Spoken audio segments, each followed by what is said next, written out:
ہم سے یحییٰ بن بقیر نے بیان کیا، انہوں نے کہا ہم سے لیث نے بیان کیا، ان سے عقیل نے ابن شہاب کے واسطے سے نقل کیا، وہ عروہ بن زبیر سے۔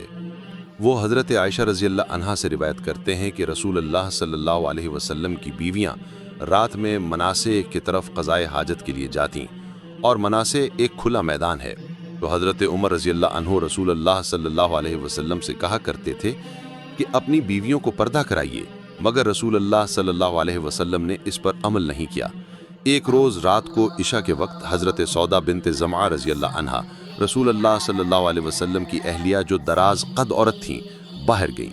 حضرت عمر رضی اللہ عنہ نے انہیں آواز دی اور کہا ہم نے تمہیں پہچان لیا، اور ان کی خواہش یہ تھی کہ پردہ کا حکم نازل ہو جائے، چنانچہ اس کے بعد اللہ نے پردہ کا حکم نازل فرما دیا۔